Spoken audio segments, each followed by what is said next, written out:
Tonight, we invite you to close your eyes and let go of the need to know everything. We live in an age of bright screens and instant answers where science has illuminated the darkest corners of our world. But there is a comfort in the shadows, a quiet peace in the mysteries that remain unsolved. Imagine standing at the edge of a vast, calm ocean under a sky full of stars. Each star is a question, and the silence between them is the answer we haven't found yet. Relax your shoulders, unclench your jaw, and let us drift together into the soothing embrace of the things that science still can't explain. Tonight, as you lay in the comfort of your bed, let your body sink deeper into the mattress and imagine for a moment that the walls of your room are slowly fading away, dissolving into the soft and velvety darkness of a peaceful night sky.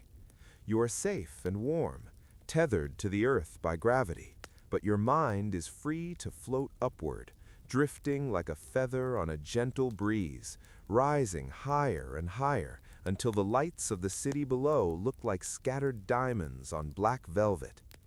As you ascend into the quiet embrace of the cosmos, you begin to notice the silence, not an empty silence, but a heavy and comforting stillness that has existed for billions of years.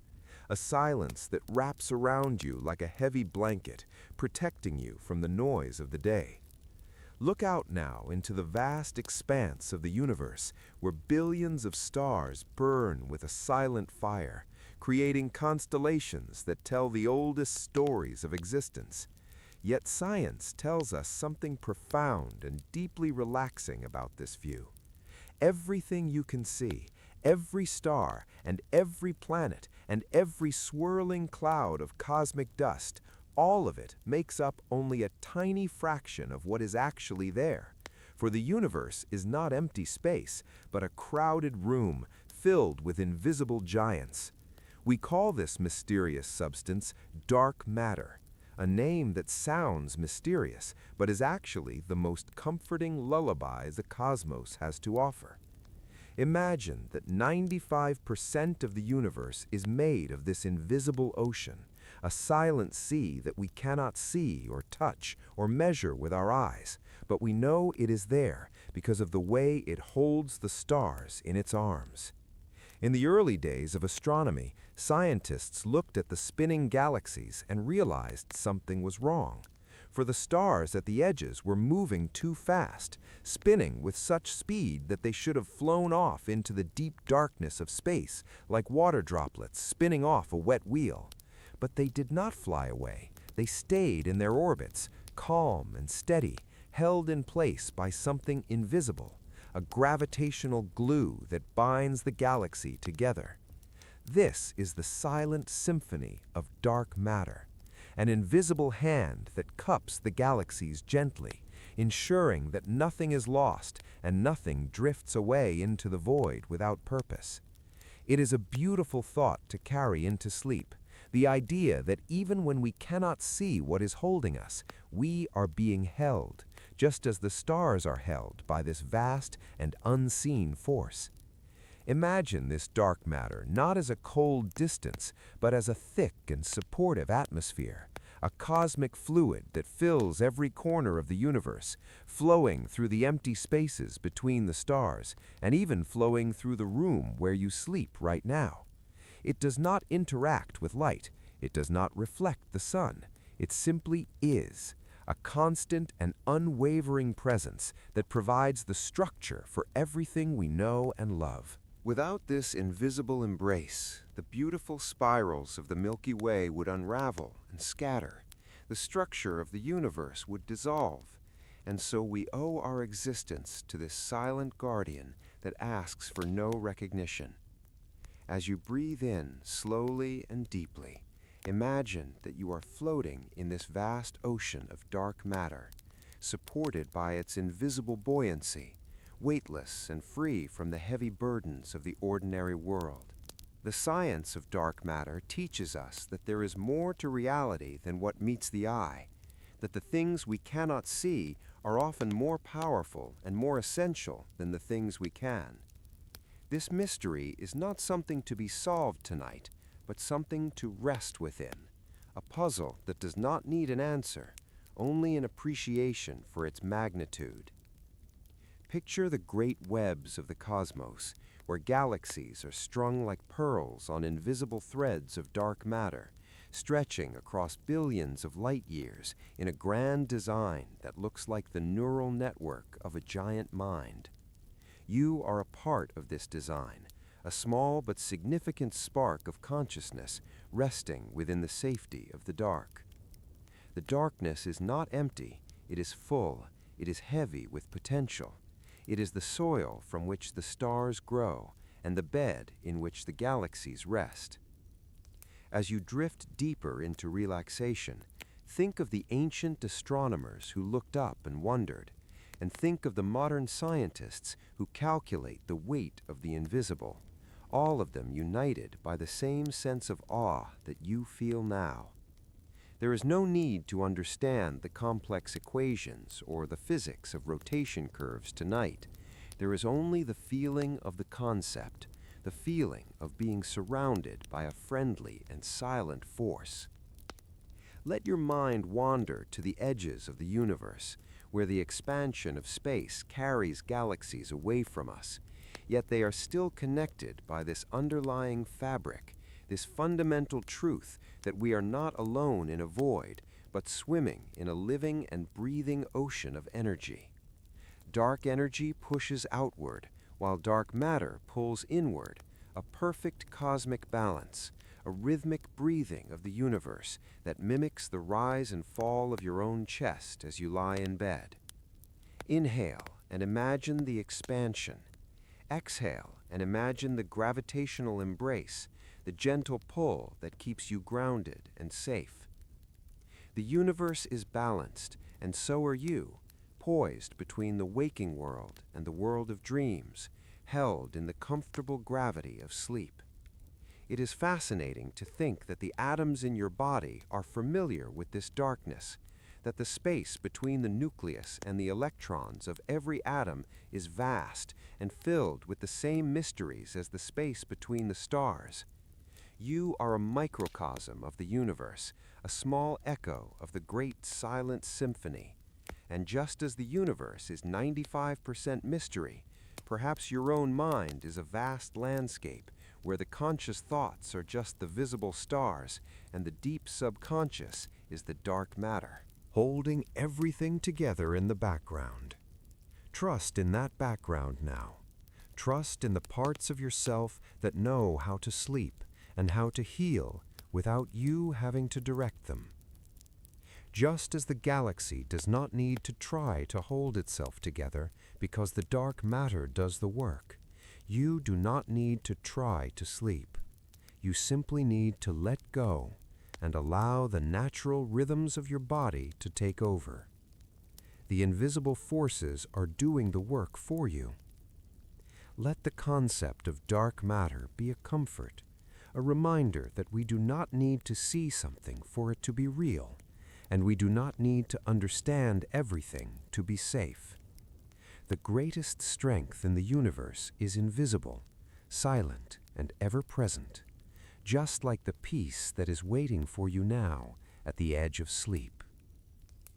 Visualize the great spiral arms of a distant galaxy turning slowly in the deep black water of space, moving with a grace that has lasted for eons, majestic and slow, undistracted by the passage of time. This is the pace of the cosmos, a pace that has no hurry, no deadlines, no rushing, only the endless and rhythmic dance of gravity and mass. Allow your own thoughts to slow down to this cosmic pace, seeing them drift by like slow-moving comets, watching them pass without needing to catch them. The dark matter allows them to pass. It allows everything to be exactly where it needs to be. In this vast darkness there is no fear, only the stunning clarity of the stars and the comforting weight of the invisible glue that binds us. Imagine that this dark matter is wrapping around you now, like a heavy quilt, soft and impenetrable, blocking out the noise, blocking out the light, leaving you in a cocoon of absolute peace. The science is settled, the universe is held, and you are held with it. As we leave the observable world behind and drift toward the unknown, remember that the unknown is simply a place we haven't visited yet, a place as safe as the known, filled with the same stardust and the same silent forces. You are drifting through the velvet corridors of space, passing nebulae that glow in shades of purple and deep blue, guided by the unseen hand of gravity, moving deeper into the center of your own personal galaxy of dreams. The silence is absolute now, a silence so deep it feels like a physical presence, smoothing out the wrinkles in your forehead and relaxing the muscles in your neck. You are floating in the primordial soup of the universe, the dark matter that existed before the first star ignited, returning to a state of pure being. There is nothing left to do, nothing left to analyze. The symphony is playing its final slow notes, a song without sound that resonates in the deepest part of your mind. Sleep is the dark matter of your day, the invisible glue that holds your life together, the time when you are rebuilt and restored by forces you cannot see. Give yourself over to it completely, trusting that you will wake up renewed, just as the universe continues to turn in the dark. You are safe. You are held. You are part of the silent symphony. And now, as the stars blur into a soft haze of light, you are finally, perfectly, and deeply asleep. Leaving the silent embrace of the dark matter behind, we slowly descend from the cold reaches of the cosmos, gliding down through the velvet darkness of space toward a small and lonely point of blue light, a delicate marble suspended in the void, which is our home. But tonight, we are traveling back in time, drifting backward through the rivers of history, past the rise and fall of civilizations, past the time of the dinosaurs and the great forests of ferns, going back further and further until we reach a time 4 billion years ago. We find ourselves hovering over an Earth that is vast and empty and incredibly peaceful, a planet that is quiet because there is no life yet to make a sound, no birds in the sky, no insects buzzing in the air, no rustling of leaves because there are no trees, only the rhythmic and soothing sound of water lapping against bare rock. This is the world of the primordial soup, a time of waiting and a time of gentle preparation. Imagine looking out over a boundless ocean that stretches from horizon to horizon. The water is not the deep blue we know today, but perhaps a rich green or a rusty red, reflecting a sky that is thick with clouds and steam. The air is warm and heavy, holding the heat of the young sun like a soft blanket, and the entire planet feels like a giant warm bath, comforting and still. Science tells us that this was the cradle of all life, a vast chemical laboratory where the ingredients for existence were mixing together in the slow currents of the ancient seas.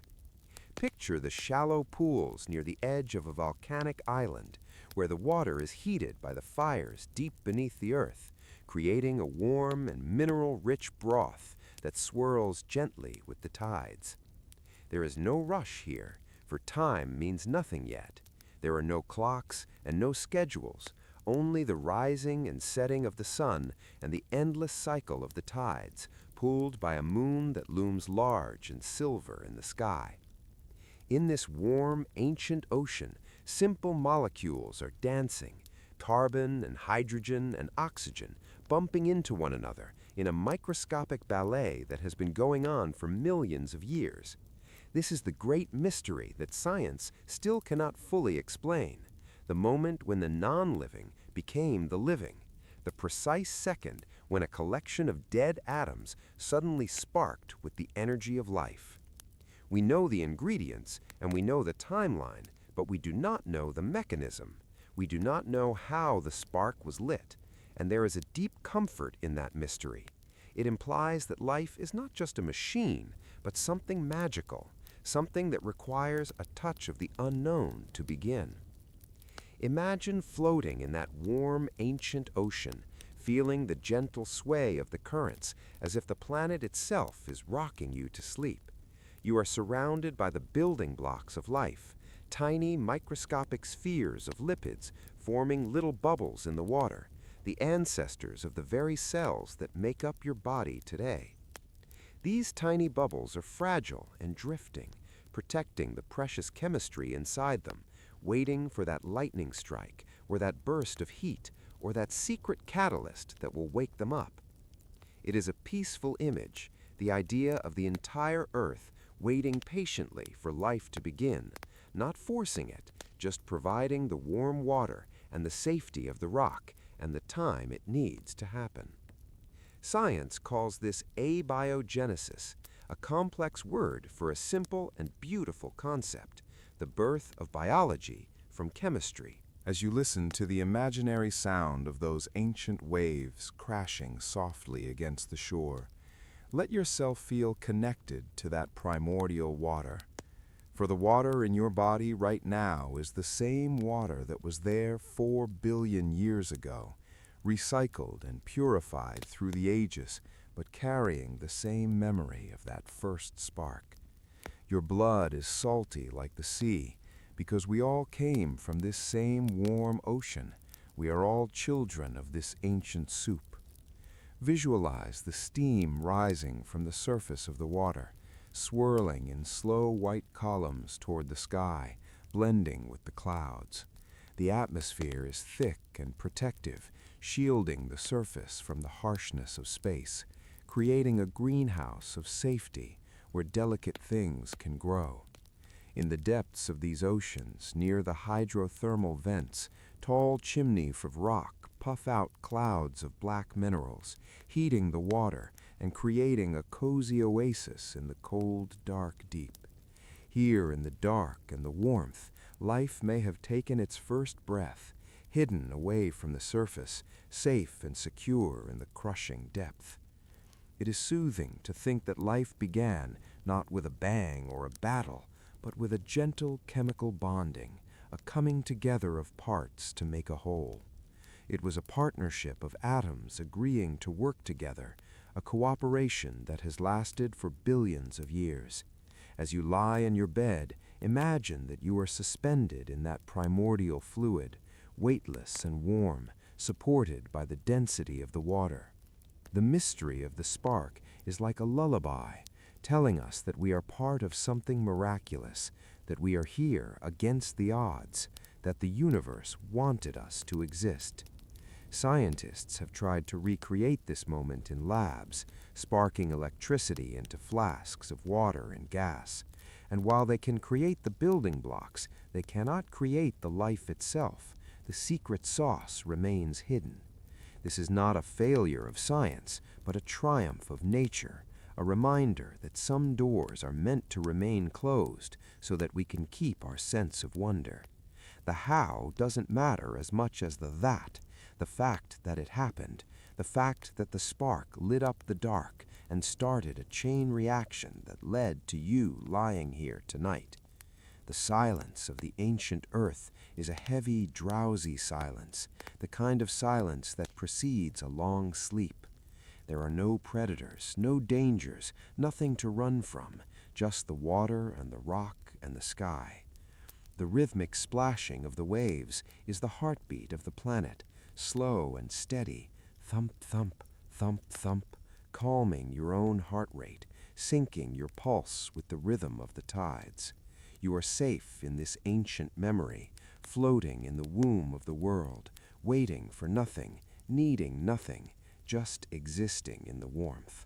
Let the complexity of the modern world dissolve into this simple soup, where the only goal is to float and to be.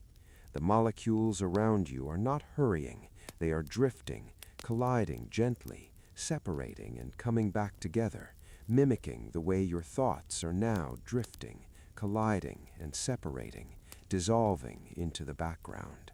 The spark of life is a quiet light, a tiny candle in a vast cavern, glowing steadily without flickering.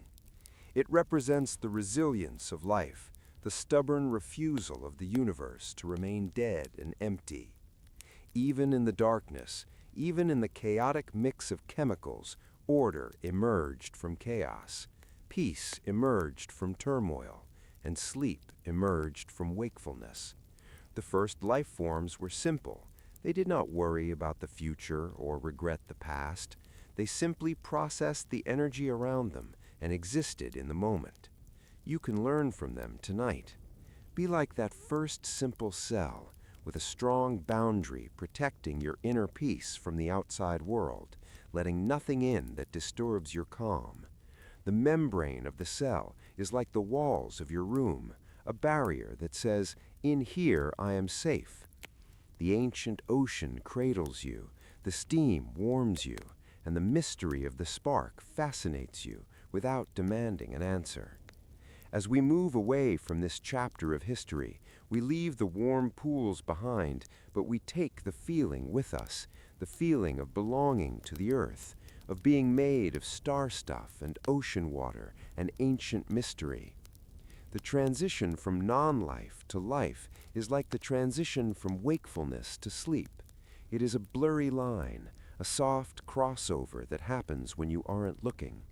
You cannot force yourself to cross that line. You can only create the right conditions, just like the ancient earth created the right conditions for life. You have made your room dark, you have made your bed warm, you have quieted your mind, and now you wait for the spark of sleep to ignite naturally and effortlessly. It will come, just as life came to the waters, inevitable and miraculous. The water is still. The wind has died down, the steam has settled, and the primitive earth sleeps under the watchful eye of the stars. You are part of this history, a direct line from that first spark to this very breath. Rest in the knowledge that the universe has been holding you for 4 billion years, and it is not going to let go now.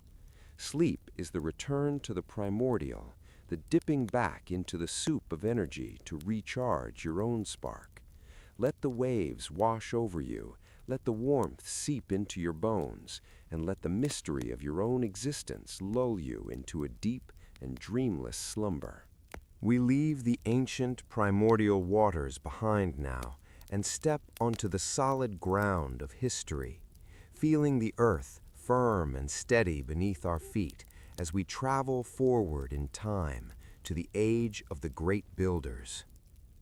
Imagine that the scene shifts from the chaotic ocean to the golden stillness of a vast desert, where the sands stretch out like a tawny ocean frozen in time, rippling gently under the influence of the wind. We are standing on the Giza Plateau in Egypt as the sun begins to set, casting long purple shadows across the sand and turning the sky into a canvas of burnt orange and deep indigo. Rising before us are the Great Pyramids, those geometric mountains made by human hands, silhouetted against the darkening horizon. They stand as the ultimate symbol of silence and stability, massive structures that have watched the centuries roll by like clouds. Science has studied these stones for hundreds of years, measuring them with lasers and analyzing them with radar. Yet the core mystery remains, a secret locked inside the limestone that refuses to be spoken. Consider the sheer weight of this mystery, for each block in the Great Pyramid weighs as much as a herd of elephants, and there are over 2 million of them stacked with such perfection that even today you cannot slide a piece of paper between the joints.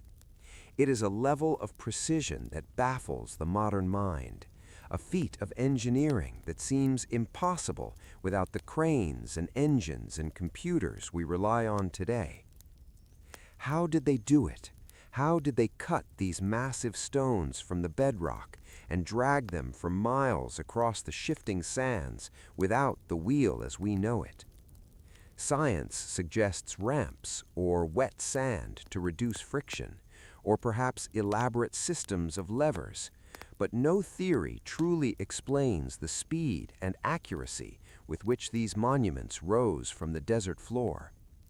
It is a comforting mystery, suggesting that the ancients possessed a kind of patience and focus that we have lost, a connection to the physical world that allowed them to move mountains.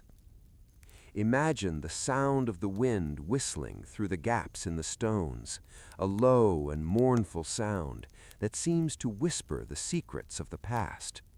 It is the sound of time itself, passing slowly, eroding the edges of the rock, but leaving the core untouched. As you look up at the apex of the pyramid, imagine the thousands of workers moving in unison, a human river of effort flowing with a single purpose. There is a peace in this unity, a sense that when we come together, we can defy the laws of physics, we can make the heavy light and the impossible real.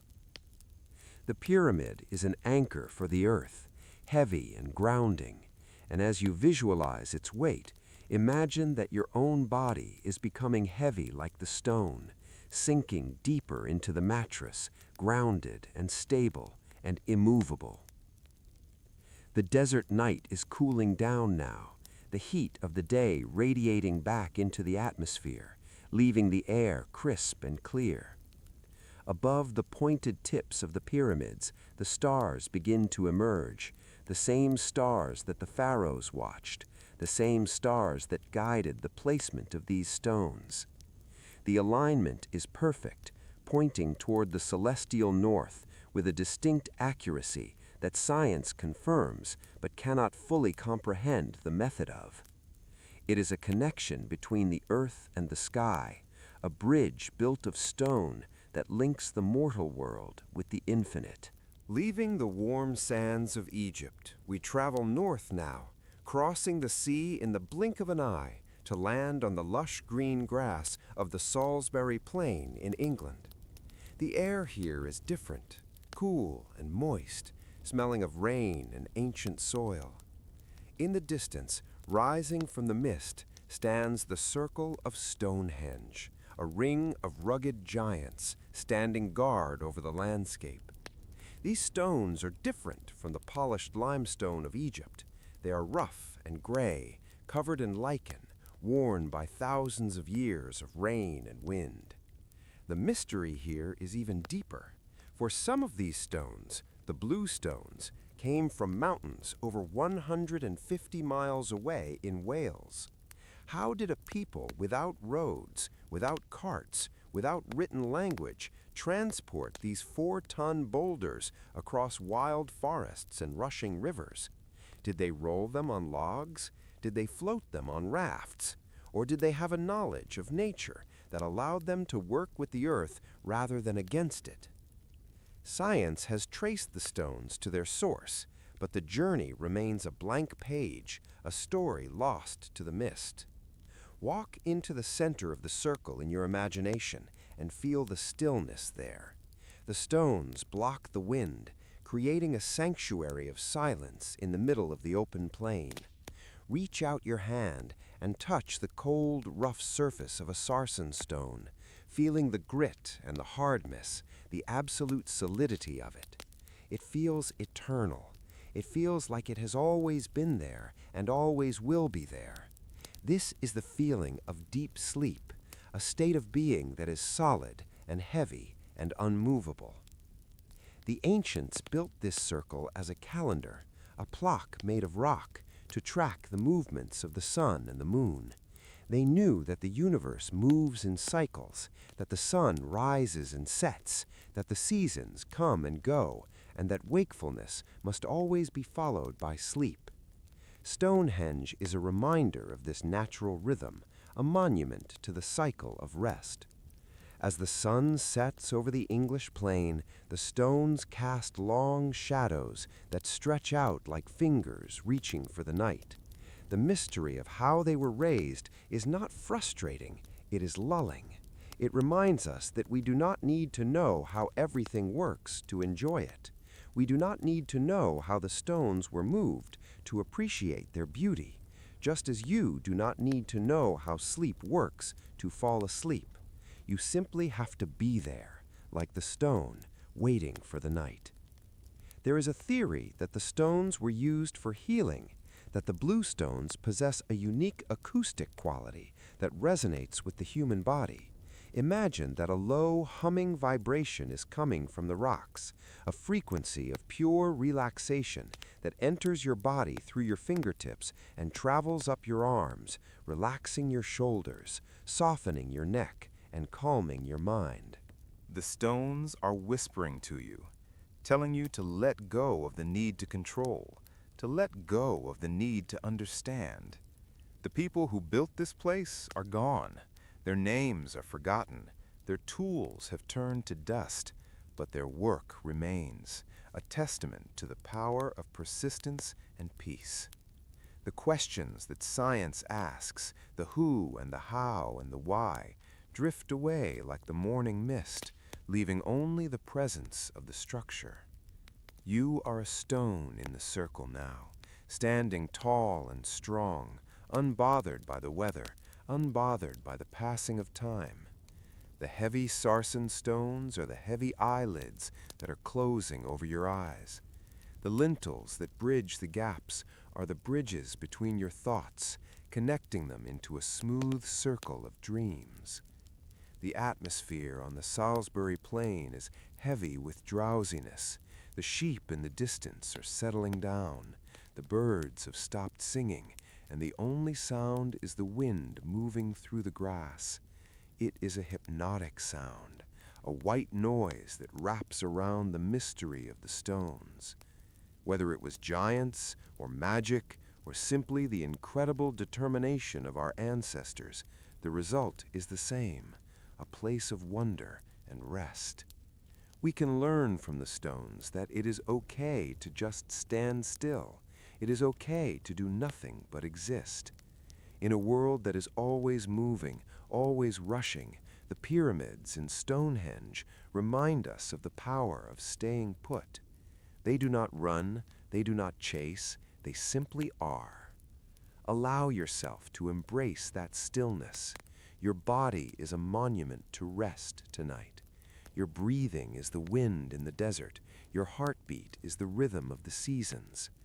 The secrets of the ancients are safe in the silence, kept in the dark spaces between the rocks where the light does not reach. Let the awe of these places fill you up, pushing out the worries of the day. There is no room for stress in the shadow of a pyramid. There is no room for anxiety inside the circle of Stonehenge. There is only the massive, overwhelming reality of the past, holding you in the present. The stones are whispering, "Sleep, sleep, sleep," in a language that is older than words. Trust in the stability of the ground beneath you. Trust in the shelter of your home. The same gravity that holds the stones in place is holding you in your bed. It is a gentle force, a loving force, pulling you down into the comfort of the earth. As we prepare to leave these ancient sites, take one last look at the silhouettes against the starry sky. They are the guardians of the night, watching over the world while it sleeps. You can leave the mystery there with them. You do not need to carry it with you. Let the stones carry the weight. You are free to float, free to drift, free to let the heavy curtain of sleep fall across your mind. The whispering stones have told their story, and now their story becomes your dream, a dream of stability, of strength, and of a peace that has lasted for 5,000 years. We leave the heavy and silent stones of the ancient world behind us now. letting the weight of the granite and the limestone settle into the earth, and we turn our eyes upward toward the vast and open sky, where the air is light and free. We are lifting off from the ground, shedding the heaviness of the physical world, and joining the delicate and miraculous dance of the creatures who navigate the globe on wings of gossamer and feather. Imagine a crisp autumn day in the northern United States, where the leaves of the maples and oaks have turned to gold and crimson, and the air holds a chill that whispers of the coming winter. High above the treetops, a small flash of orange catches the sunlight, fluttering against the deep blue canvas of the sky. It is a monarch butterfly, a creature so fragile it seems that a single raindrop could weigh it down. Yet it is embarking on one of the most incredible journeys in the animal kingdom. This tiny traveler is beginning a pilgrimage of 3,000 miles, leaving the gardens of the Great Lakes and the meadows of New England to fly all the way to the volcanic mountains of central Mexico. The mystery that science ponders here is not just the distance, but the knowledge.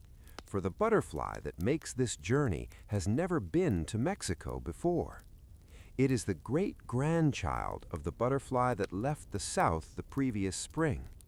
This is the super generation, born with larger wings and a longer lifespan, but born without a map, without a teacher, and without a guide.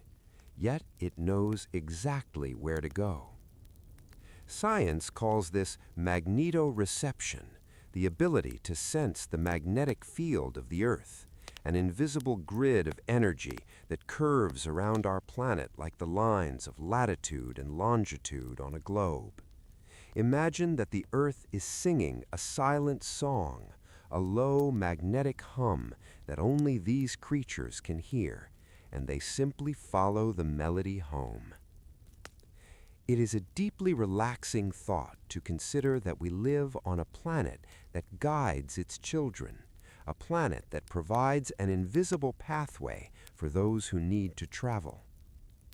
As you lie in your bed, imagine that you are weightless like the monarch, drifting on the currents of the wind, trusting entirely in a sense you cannot see but can deeply feel.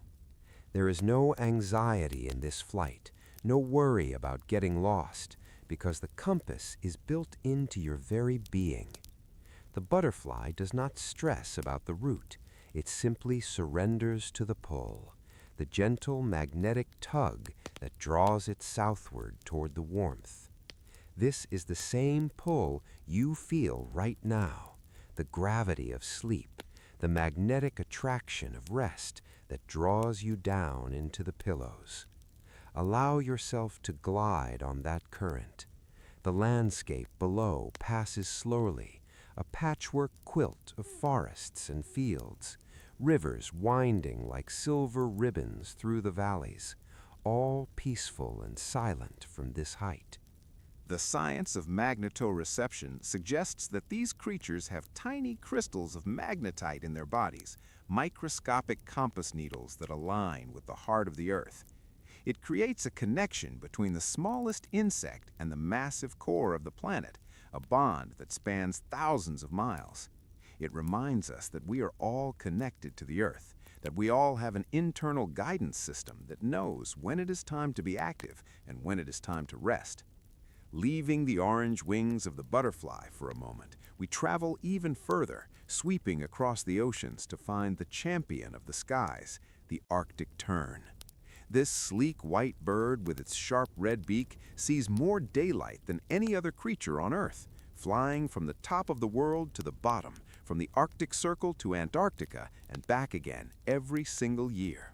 They follow the sun, chasing the endless summer, gliding over the rolling waves of the Atlantic and the Pacific. Picture the tern suspended in the air over the open ocean, the water below a deep and rhythmic blue, the sky above an endless dome of peace. There are no landmarks here, no trees, no mountains, only the shifting surface of the sea, yet the bird knows its path with absolute certainty. It feels the magnetic field dipping and curving as it approaches the poles, a sensation as clear to the bird as a road sign is to us. Imagine the freedom of that flight, the feeling of the wind rushing over your wings, the salt air filling your lungs, the total lack of obstacles. There are no walls in the sky, no barriers, only the open road of the wind. As the tern flies, it sometimes sleeps on the wing, shutting down half of its brain to rest, while the other half watches the horizon, drifting in a state of semi-conscious bliss. You too can enter this state, where your body is fully at rest while your mind slowly dims, gliding over the ocean of your dreams. The mystery of how these animals process this magnetic information is still being unraveled by science, but the beauty of it is clear. It is a trust fall with nature. The bird trusts the wind, the butterfly trusts the season, and you can trust the night. You do not need to know how sleep repairs your body to receive its benefits. You just need to follow the instinct to close your eyes. We return now to the monarchs as they reach their destination in the high mountains of Mexico. Imagine a forest of Oyamel fir trees, tall and fragrant, shrouded in the cool mists of the high altitude. The air here smells of pine and damp earth, a grounding and sleepy scent. The butterflies arrive by the millions, descending from the sky like a shower of autumn leaves, covering the trunks and branches of the trees in a living blanket of orange and black.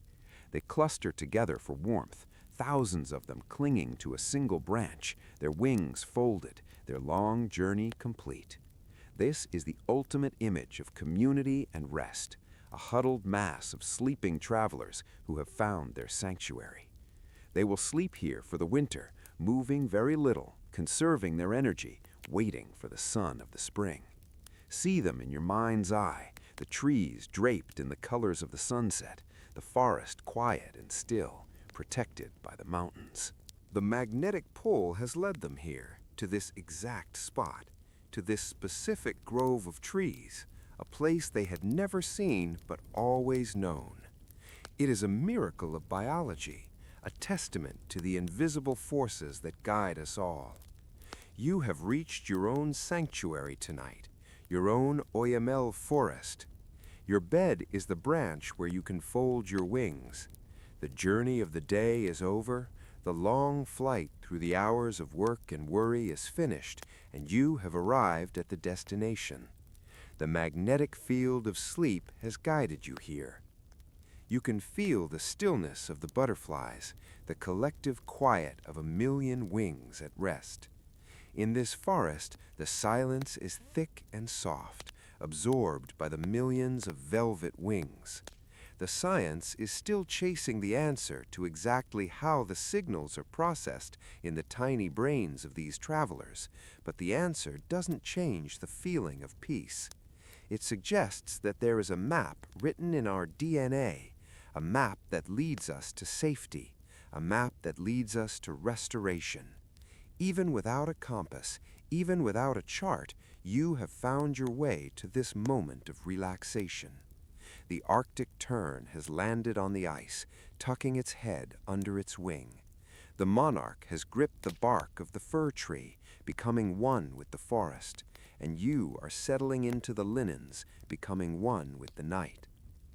The earth continues to spin, generating that protective magnetic shield that guards us from the solar wind, a silent force field that keeps the atmosphere safe. We are protected by invisible layers, guided by invisible lines, held by invisible hands.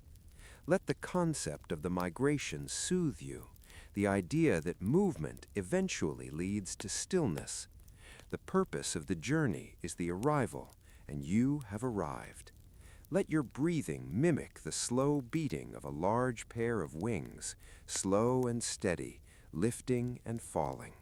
Inhale and feel the lift. Exhale and feel the glide. You are gliding down now, banking slowly toward the land of sleep, descending through the soft clouds of drowsiness. The colors of the monarchs fade into the soft gray of the twilight. The blue of the ocean fades into the black of the void. The map is no longer needed because you are here. There is nowhere else to go, nothing else to navigate. The compass needle settles to a stop, pointing directly to the center of your peace. Trust the instinct that tells you to let go. Trust the biology that demands you rest. The same force that guides the bird across the globe is guiding your brainwaves into the slow rhythm of delta sleep. It is a universal law, a natural mandate that every flight must end in a landing. You have landed softly, safely, and securely. The wind has stopped, the wings are folded, and the magnetic pull of the earth cradles you in its ancient, invisible arms. Leaving the open skies and the magnetic pathways of the air, we descend now toward the surface of the vast and rhythmic ocean, a body of water so immense that it covers more than 70% of our blue planet, acting as the great regulator of our climate and the keeper of our deepest secrets. We slowly slip beneath the rolling waves, leaving the noise of the surface world behind, sinking down into the cool embrace of the water, where gravity seems to lose its hold and time begins to slow down. As we descend, the light of the sun begins to fade, shifting from the sparkling turquoise of the shallows to a rich and royal blue, and then deepening further into a twilight indigo that wraps around you like cooling silk. We are traveling deeper than the coral reefs, deeper than the playful dolphins, down into the true unknown, for it is a humbling fact of science that we have mapped the craters of the moon and the valleys of Mars with more precision than we have mapped our own ocean floor. We know the surface of distant planets better than we know the bottom of our own world, and there is a profound peace in that ignorance, a realization that some places are still wild and untouched by human hands. We are entering the realm known to science as the Midnight Zone, a place of eternal darkness where the sunlight has never reached and where the water is still and cold and incredibly quiet. In this vast darkness, the pressure builds, but do not think of it as a crushing weight. Think of it instead as a heavy, comforting blanket, a deep touch pressure that holds you together and makes you feel secure, just like the heavy quilt on your bed is holding you now. The ocean is wrapping you in its arms, shielding you from the chaos of the world above, creating a sanctuary of silence where no phones ring and no voices speak. But this darkness is not empty, for as your eyes adjust to the obsidian black of the deep, you begin to see tiny sparks of light flickering in the distance, like stars trapped in a liquid sky.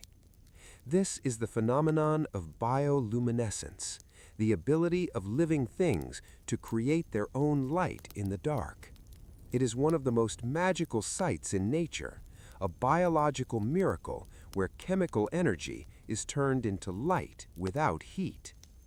Imagine a jellyfish drifting past you, its bell pulsating in slow motion, glowing with a soft neon blue light that illuminates the delicate tendrils trailing behind it.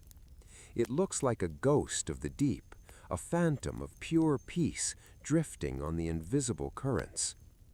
Other creatures appear in the gloom, tiny plankton that sparkle like diamond dust when the water moves, and strange, elegant fish with lanterns hanging from their heads to guide their way. These creatures have lived here for millions of years, unchanged and undisturbed, masters of a slow and quiet life. They do not rush, for there is nowhere to go. They simply drift and wait, conserving their energy in the cold. Science calls this the slow-motion life, a metabolic state of near hibernation that allows these animals to survive in the deep. And it is a state you can mimic now as you slow your own metabolism, slowing your heart rate and your breathing, to match the rhythm of the deep sea. In this abyss lives the giant squid, a legend of the deep that was once thought to be a myth, a creature with eyes the size of dinner plates designed to capture the faintest glimmer of light. Imagine this majestic giant gliding through the black water, its long tentacles trailing behind it, moving with a grace that defies its size. It is a shy giant, a recluse of the ocean, preferring the solitude of the dark to the brightness of the day. There are ancient sharks here too, species that swam in these waters before the dinosaurs walked the earth, living fossils that move with a lethargic, sleepy power. They are the guardians of the deep, silent witnesses to the history of the world. The silence here is absolute. It is a thick and velvet silence that absorbs every sound, a silence so deep that you can hear the beating of your own heart. It is the kind of silence that you crave after a long and noisy day, a silence that cleanses the mind and soothes the ears. Down here on the ocean floor, amidst the soft sediment that has settled over eons, lie the remains of history, shipwrecks that have found their final resting place, their sharp edges softened by time and covered in barnacles, becoming new homes for the creatures of the deep. It is a place of recycling, where the old becomes new, where the end becomes a beginning. There are underwater lakes here, pools of brine that are denser than the surrounding water, creating shores and ripples on the bottom of the ocean, a surreal landscape that looks like a dream within a dream. Science is still trying to understand how life survives here, near the hydrothermal vents, those underwater chimneys that pump out heat and minerals from the Earth's core. In the freezing cold of the deep, these vents are oases of warmth, teeming with life that does not need the sun, life that feeds on the energy of the Earth itself. It is a reminder that life is resilient, that warmth can be found in the coldest places, and that energy can be found in the darkest corners. As you float in this imaginary abyss, feel the water supporting every inch of your body, taking the weight off your joints and your muscles. You are buoyant, you are light, you are free. The water of the deep ocean is dense and rich, ancient water that has circulated through the globe for 1,000 years on the slow-moving conveyor belt of the ocean currents. This is the Great Ocean Conveyor Belt, A scientific reality that moves water from the Arctic to the tropics and back again in a cycle that takes centuries to complete. It is the slowest journey on Earth, a journey that cannot be rushed, a journey of patience. Let yourself join this slow current, drifting sluggishly along the ocean floor, moving at the speed of a glacier, moving at the speed of sleep. The anxieties of the surface world cannot reach you here. They float on the top like driftwood, unable to sink into the deep. Here there is only the hydrostatic pressure, the darkness, and the peace. The enigma of the deep blue is not meant to be solved tonight. It is meant to be felt.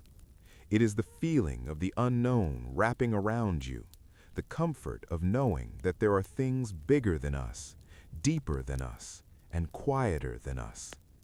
The bioluminescent lights are fading now as you close your mental eyes, leaving only the comforting blackness, the kind of blackness that is full of rest.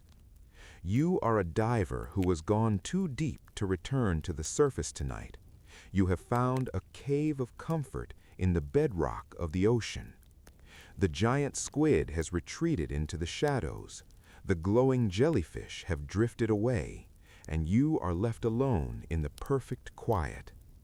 The water is a heavy duvet, the current is a rocking cradle, and the salt of the sea is the salt of your own blood, connecting you to this primal place. We know more about the craters of the moon because the moon is distant and dry, but the ocean is intimate and wet. It is the womb of the planet, the place where we came from, and the place where we can return in our dreams to find solace. Let the waves of brain activity slow down to match the rolling swells of the deep ocean. Alpha waves turning into theta waves, turning into the deep, slow delta waves of the ocean floor. You are submerged. You are safe.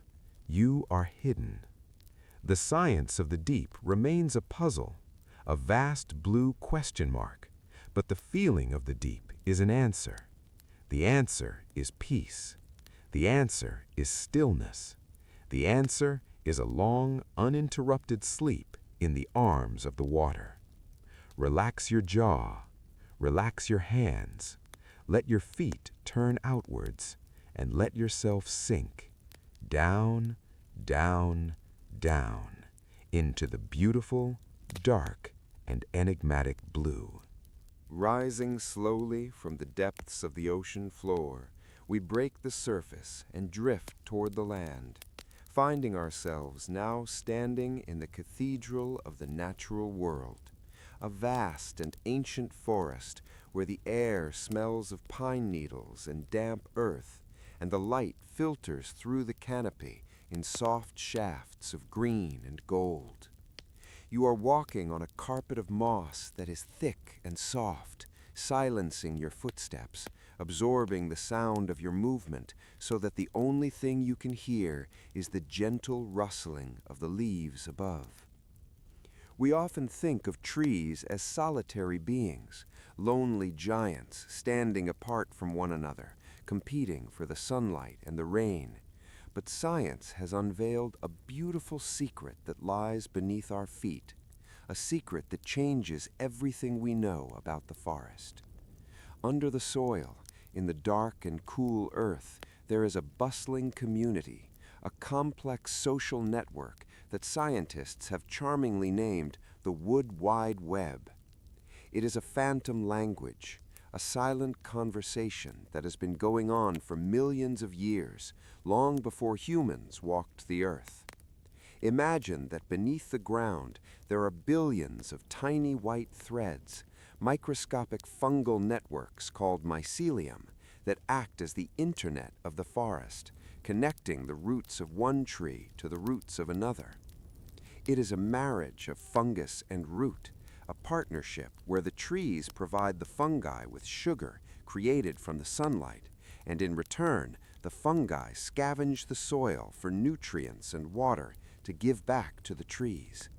It is a system of perfect reciprocity, a circle of giving and receiving that ensures the survival of the whole forest. As you lie in your bed, imagine that you can sense these connections, invisible lines of energy linking every living thing, holding the forest together in a web of support.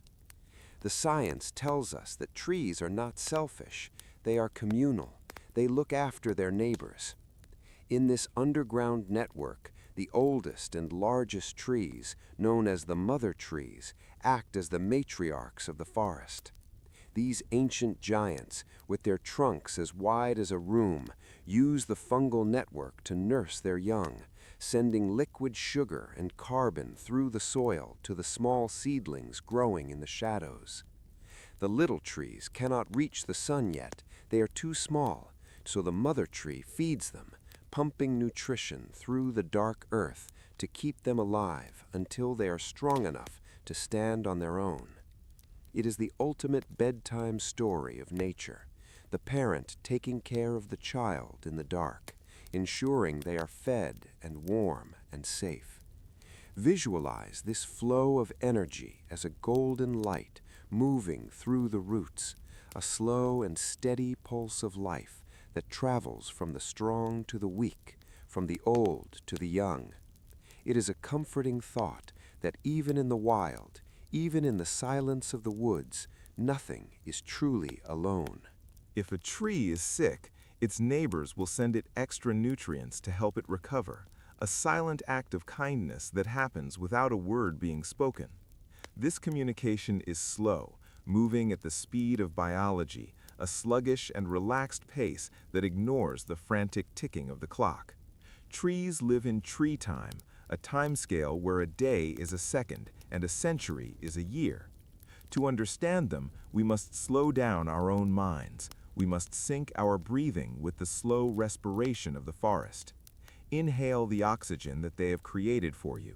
Exhale the carbon dioxide that they need, and feel the connection between your lungs and the leaves. You are part of this cycle. You are part of this breath. The phantom language is not just about food, it is also about protection.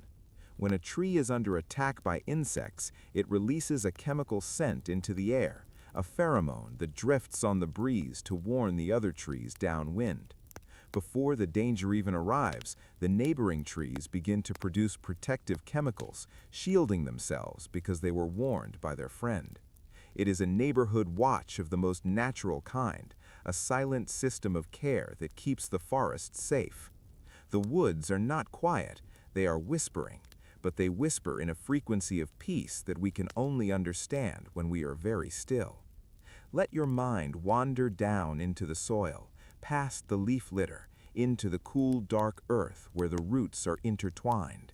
Imagine your own body rooting into the mattress, your legs becoming heavy like the trunks of oaks, your arms resting like the branches of a willow. You are grounding yourself, finding stability in the stillness. The fungi, those tiny white threads, are the neurons of the forest, carrying electrical signals that are eerily similar to the neurotransmitters in your own brain. The forest is thinking, but it is thinking slowly, dreaming a long and green dream. We are just visitors in their world, passing through for a brief moment, but tonight we can join their slumber.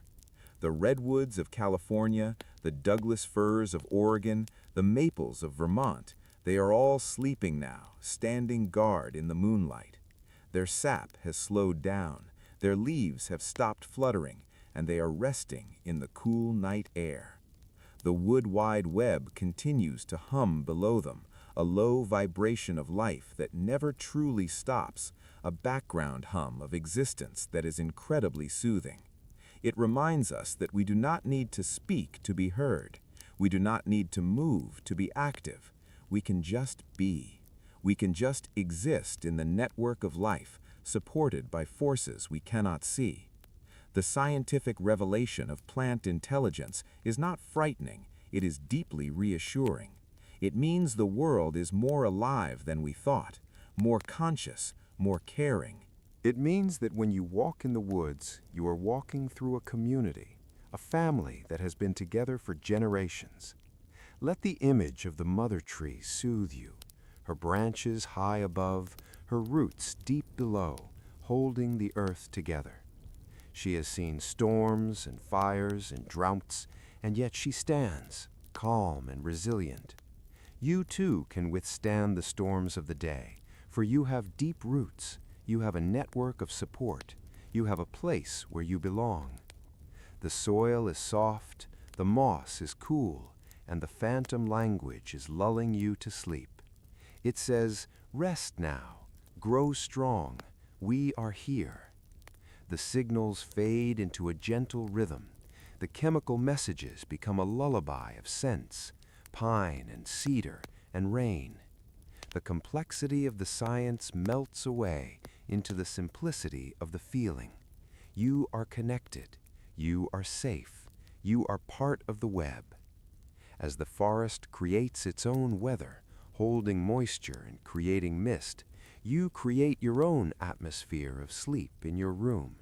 The boundaries between you and the nature outside blur. You are just another living thing, finding rest in the darkness. The roots of the trees hold the earth in place, preventing erosion, just as your sleep prevents the erosion of your mind, holding your memories and your health in place. Trust in the slow process. You cannot rush a tree to grow, and you cannot rush yourself to sleep. It happens in its own time. fueled by the invisible exchange of energy. Let go of the need to know when it will happen.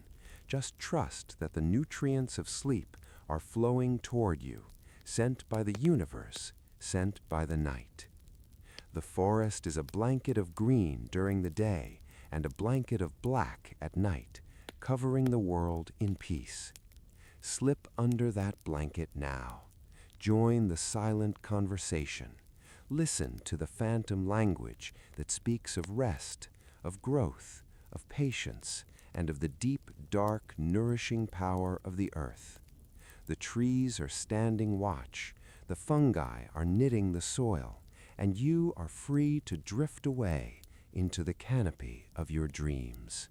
We step away from the phantom whispers of the ancient forest and the damp earth, retreating now into the warm and sheltered comfort of a cozy home, a place where the walls are thick and the windows are closed against the gentle drumming of the rain. Imagine a scene of perfect domestic peace, perhaps a living room illuminated only by the soft orange glow of a dying fire in the hearth, where the shadows dance gently on the walls and the air is toasted and warm. You are sinking into a plush armchair, or perhaps lying under a heavy quilt, feeling safe and protected from the elements outside, and curled up on your chest or resting heavily by your side is a small, warm weight. It is a house cat, a creature that shares our homes and our lives, yet retains a wild and mysterious dignity, a miniature tiger that has decided to grace you with its trust. As you stroke its soft fur, feeling the silkiness under your fingertips, the animal begins to relax, its eyes closing into slow slits, and then it begins, that low and steady rumble that we call the purr. It is one of the most comforting sounds in the world, a rhythmic vibration that you can feel in your own bones, a sound that seems to say that everything is all right, that there is no danger, that there is only this moment of peace. Science has been fascinated by this sound for centuries, yet it remains a delightful puzzle. For unlike a dog's bark or a human's voice, there is no specific organ in the cat's body dedicated to purring. It is not a vocalization in the traditional sense, but a muscular tremor, a rapid twitching of the larynx and the diaphragm that happens on both the inhale and the exhale, creating a continuous loop of sound that never breaks. It is a biological motor that runs on contentment. The mystery deepens when we ask why they do it. For while we know they purr when they are happy, science has discovered that they also purr when they are injured or stressed, leading to a remarkable theory that the purr is actually a healing frequency. Studies suggest that the frequency of a cat's purr, which falls between 25 and 150 hertz, is the exact frequency that promotes the healing of bone and tissue and the reduction of pain and swelling. Think about that for a moment as you lie there, the idea that this small animal is a living, breathing, healing machine, a fuzzy tuning fork that emits a sonic vibration designed to repair the body and soothe the mind. It is a biofeedback mechanism that has evolved over millions of years, a secret medicine that nature has packaged in a form that loves to be petted. As the cat rests against you, imagine that this healing vibration is transferring into your own body, seeping into your chest, relaxing the muscles around your heart, and traveling down your spine. It is a physical sensation of relaxation, a gentle massage for your nervous system that tells your brain to lower its defenses. The sound of the purr is white noise, a steady and repetitive drone that blocks out the ticking of the clock and the creaking of the house, leaving you in a bubble of auditory safety. It is the sound of a creature that is completely at ease, and because animals are so attuned to danger, their relaxation signals to your primitive brain that you are safe too. If the cat is sleeping, the world is safe. Let the rhythm of the purr regulate your own breathing, slow and steady, in and out, vibrating in the chest, humming in the throat. Scientists have tried to replicate this sound with machines, creating vibration pads and therapy devices, but nothing can match the warmth and the weight of the living being, the organic connection between two species sharing a moment of rest. The purr is a lullaby that transcends language, a communication of pure feeling that requires no translation. It takes you back to the time when you were an infant, rocked and held, responding to the low tones of a comforting voice. The cat's purr is often compared to the chanting of monks or the drone of a distant plane, sounds that induce a trance-like state, helping the mind to detach from active thought and drift into the borderland of sleep. Notice how the cat does not try to sleep, it simply allows sleep to happen. It surrenders to gravity completely, pouring itself over the furniture like a liquid. Cats are the masters of relaxation, the professors of the nap, and tonight you are their student. You are learning the art of doing nothing, the art of being still. As the fire crackles softly and the rain taps against the glass, the purr continues, a constant anchor in the room.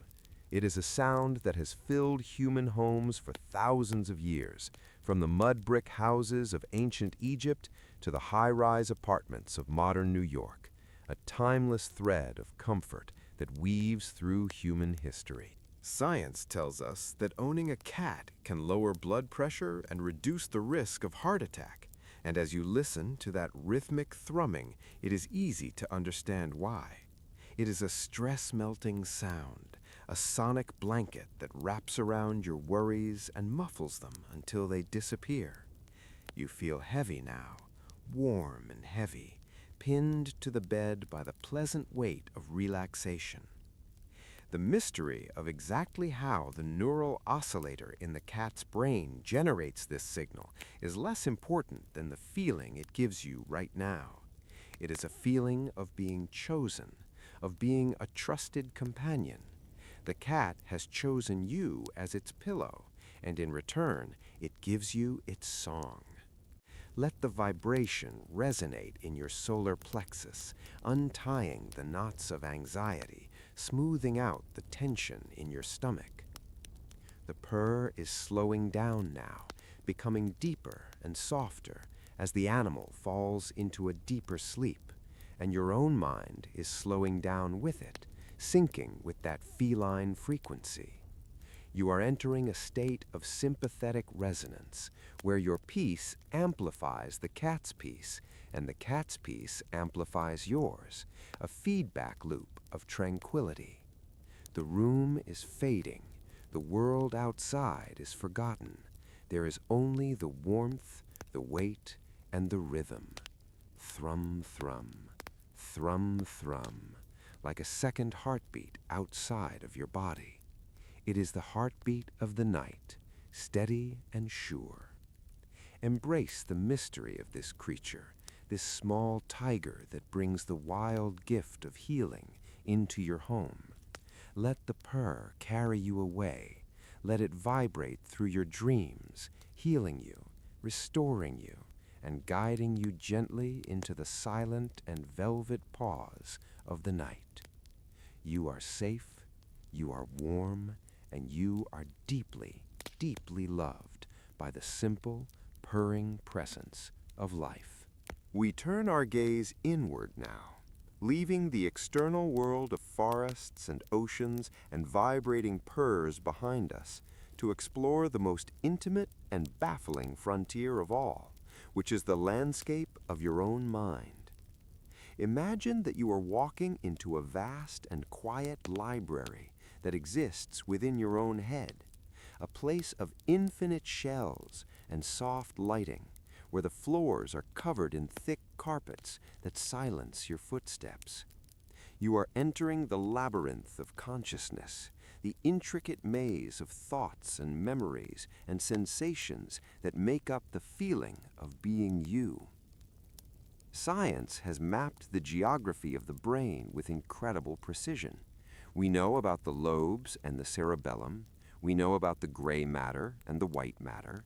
We know that there are 86 billion neurons firing inside your skull right now, like a galaxy of microscopic stars. Yet, despite all this knowledge, there is a gap that science cannot bridge, a mystery so profound that it has been given a special name, the hard problem of consciousness. The question is simple, yet mind-bending. How does a lump of biological tissue, a collection of wet and spongy matter, produce the experience of seeing the color red, or the feeling of sadness, or the taste of a strawberry? How does electricity moving through salt water become the rich movie of your life? It is a paradox that has puzzled philosophers and scientists for centuries. But tonight, we do not need to solve it. We only need to marvel at it. There is a deep relief in realizing that the you who is listening to this story is a miracle that defies explanation.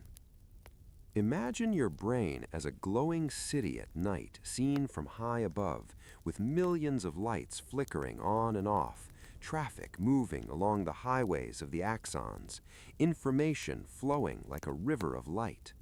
But you are not the city. You are the sky above it, the silent observer watching the lights. This is the secret to deep rest, the ability to detach from the machinery of the mind. Often we lie awake because we think we are our thoughts. We think we are the voice in our head that is making lists and replaying conversations. But the science of consciousness suggests that there is a separation. There is the brain that generates the noise, and then there is the consciousness that hears it. Tonight, step back into the role of the observer. Imagine you are sitting in the back row of a dark movie theater, watching your thoughts pass by on the screen, like scenes from a movie you have already seen. You do not need to direct the movie. You do not need to critique the acting. You just need to watch it fade to black. The screen is getting dimmer, the projector is cooling down, and the theater is becoming quiet. The hard problem asks where the self resides, and as you drift towards sleep, you might feel the edges of that self beginning to blur. This is not something to fear, but something to welcome, a gentle dissolving of the ego into the great ocean of the unconscious. The labyrinth is not a trap, it is a spiral that leads inward to a center of absolute peace. As you walk deeper into this spiral, the walls of the maze become softer, made of mist rather than stone, and the path becomes a bed of clouds. You are moving away from the complex surface of your mind, where the to-do lists and the worries live, moving down into the brainstem, into the ancient parts of you that know how to rest without being told. It is comforting to know that your consciousness is not required for your survival while you sleep. Your heart will beat, your lungs will breathe, your cells will repair themselves, all without you having to supervise a single thing. You can clock out, you can leave the control room, you can hang up the do not disturb sign. The electrical storm in your brain is settling down. The brain waves are slowing from the rapid beta waves of the day to the relaxed alpha waves, and finally dipping into the slow rolling hills of theta and delta. Visualize these waves as gentle ripples on a pond, spreading out, smoothing the surface until the water is like glass, reflecting the nothingness of the night. The mystery of why we feel, why we are aware, is a beautiful riddle that suggests we're more than just machines. We are vessels of experience. But even vessels need to be emptied sometimes. Empty your mind now, not by forcing the thoughts out, but by letting them float away like balloons released into the sky. Watch the red balloon of worry float up and disappear. Watch the blue balloon of planning drift away into the clouds. Watch the yellow balloon of memory fade into the distance. The sky of your mind is clearing, becoming a vast and empty blue, spacious and free. The feeling of being you is becoming lighter, less solid, more like a vapor than a rock. Science tells us that the brain washes itself during sleep, literally flushing out the toxins that build up during the day, a physical cleansing that mirrors the mental cleansing you are doing right now. Imagine a cool, clear stream of water flowing through the corridors of the labyrinth, washing away the dust of the day, polishing the floors, leaving everything sparkling and clean. You are simply the space where this happens, the quiet container for the rest. The philosophical weight of the hard problem lifts off your shoulders, because in the realm of sleep, there are no problems, hard or soft. There is only existence. You are returning to the factory settings of the soul, the state of pure being before the world started making demands. Descartes said, "I think, therefore I am." But tonight, we change the mantra to, "I rest, therefore I heal." The thinking part of you is just a small part of the whole, a tiny island in a much larger sea. Let the island sink beneath the waves. Let the lights of the city go out one by one, the street lights turning off, the windows going dark, until the whole landscape of your mind is a velvety black. It is a blackout of the most peaceful kind. The labyrinth has no more turns. The path has straightened out, leading you directly to the door of sleep. The door is open, and on the other side is a room filled with pillows, a room where the laws of physics and logic do not apply, where you can fly, where you can be young again, where you can meet the impossible. This is the playground of the subconscious, waiting for you to arrive. As the conscious you fades, the dreaming you begins to wake up, stretching its wings. The transition is seamless, a passing of the torch from the day shift to the night shift. You do not need to understand how the brain creates consciousness to enjoy the break from it. You just need to trust the biology, trust the millions of years of evolution that have designed your brain to switch modes. The switch is being flipped now. Click. The lights are out. The hum of the machine is fading to a whisper. The labyrinth is silent. You are safe in the center, wrapped in the mystery, cradled by the unknown. The question of who am I dissolves into the comfort of I am asleep. There is no more need for definitions, no more need for boundaries, only the soft and endless dark. You are drifting through the neural networks, floating past the synapses, gliding through the chemistry of your own mind, a ghost in a beautiful machine that is powering down for the night. The stillness is absolute. The peace is total. You are gone.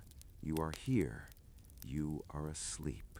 We wander now from the intricate maze of your consciousness into a warm and softly lit room where the boundaries between the mind and the body begin to blur, revealing one of the most comforting and compassionate mysteries in the history of medicine. This is the paradox of the placebo, a phenomenon that science has observed for centuries but is only just beginning to truly respect as a testament to the immense power you hold within yourself. Imagine for a moment an old-fashioned apothecary shop from 100 years ago, a place filled with the rich scent of dried herbs and polished wood, where rows of glass jars glint in the candlelight and a kindly doctor stands ready to help. In those days, medicines were simple and often ineffective, yet patients would recover. Their pain would vanish, and their fevers would break simply because they believed they were being healed. Science used to dismiss this as a trick or a nuisance, a statistical error to be ignored. But today we understand that the placebo effect is actually a biological miracle, a demonstration that your mind has the ability to act as the ultimate pharmacy. It is a soothing thought to realize that you are not helpless, that you do not always need a chemical from the outside world to find peace, because your brain is capable of producing its own medicine. When a person believes they are taking a painkiller, even if it is just a sugar pill, the brain releases real endorphins, natural opioids that flood the system and wash away the pain, creating a physical reality out of a mental expectation. As you lie here tonight, you can harness this same power, for the placebo effect is not about being fooled, it is about being activated. It is the key that starts the engine of your own recovery. Think of the rituals we perform before bed: the washing of the face, the brushing of the teeth, the fluffing of the pillows. These are not just chores, they are signals. They are the placebo rituals that tell your brain it is time to shut down.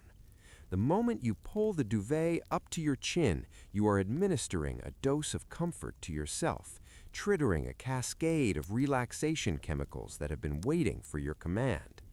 Imagine your brain as a vast and silent laboratory where the shelves are stocked with everything you need to sleep.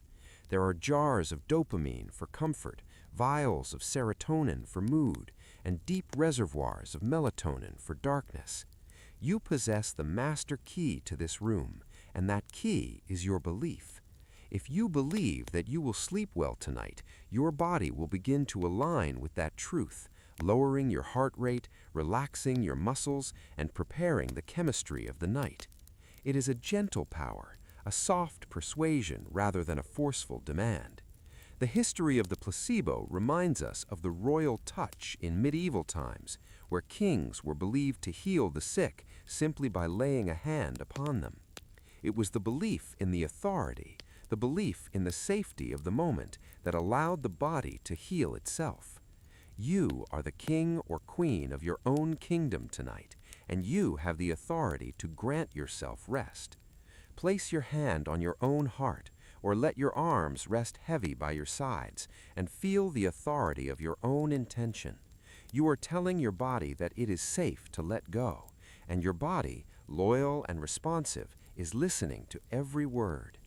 The mind and the body are not two separate things. They are dancers moving to the same music, and when the mind slows down the music, the body slows down the dance. This science explains why a mother's kiss can make a child's scraped knee feel better, or why a warm cup of tea feels like a hug. It is the transfer of care, the physical manifestation of the idea of safety. Feel that safety now washing over you like a warm tide. The paradox is that the fake treatment causes a real result, proving that the definition of reality is softer than we think. If you feel safe, you are safe. If you feel sleepy, you are sleepy. The power of suggestion is a warm blanket wrapping around your conscious mind, muting the sharp edges of the day. Studies have shown that the color of a pill can change how it works, that blue pills are more sedating simply because we associate the color blue with calm and with the night. Visualize a soft, glowing blue pill of light hovering in the center of your mind, a sphere of pure relaxation that radiates a cooling energy. You do not need to swallow it, you just need to look at it, to accept its presence. And as you focus on this blue light, your brain begins to pour out the soothing neurotransmitters that mimic the deepest sleep. The science of the placebo is the science of hope, the proof that positive expectations can restructure our biology. It is a rejection of the idea that we are merely biological machines. It is an affirmation that we are conscious creators of our own internal state. You are creating sleep right now. You are building it brick by brick with every slow breath you take. The skepticism of the waking world has no place here. The analytical mind that doubts and questions can be left at the door. Here in the sanctuary of the night, belief is the only currency that matters. Believe in the softness of the mattress. Believe in the heaviness of your eyelids. Believe in the silence of the room. These are the ingredients of your cure. The body loves to be trusted. It loves to be given a direction. When you say to yourself, "I am tired," your body says, "Yes, we are," and begins the process of shutting down the factory. It is a dialogue, a conversation between the captain and the crew. The captain has given the order to rest, and the crew is turning off the lights, locking the doors, and going to their bunks. The placebo effect shows us that the brain can dampen the signals of pain and amplify the signals of pleasure, acting as a volume knob for your experience. Turn down the volume of the world now. Turn down the volume of your thoughts, and turn up the volume of your comfort. Listen to the silence. Feel the warmth. The paradox is resolving itself into a simple truth, which is that you have everything you need right here, right now. There is no external thing that you are missing, no secret potion that you need to find. The pharmacy is open, and it is entirely yours. As you drift deeper, think of the thousands of people throughout history who found relief just because a trusted guide told them they would. I am telling you now, as your guide tonight, that you are going to sleep. You are going to drift into a deep, restorative, and healing slumber. Your body knows how to do this. It has done it thousands of times before, and it is eager to do it again. The belief is settling into your bones, heavy and sweet. The endorphins are flowing like a slow river, carrying away the debris of stress. The placebo is the story itself, the words acting as the vehicle for your relaxation.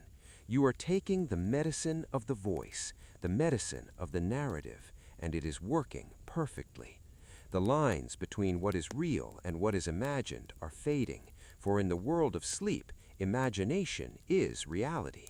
If you imagine you are floating on a cloud, your body relaxes as if you were. If you imagine you are sinking into warm sand, your muscles release their tension. Use this power. Use this magnificent biological quirk to your advantage. You are the alchemist of your own rest, turning the lead of exhaustion into the gold of sleep. The mystery of the mind-body connection is a gentle mystery, a soft puzzle that solves itself as soon as you stop trying. Let the expectations of the day dissolve. Expect nothing now but the dark. Expect nothing now but the quiet. The healing has already begun. The repair crews are already at work. The miracle of the placebo is operating in the background, fueled by your subconscious trust in the night. You are safe, you are whole, and you are ready.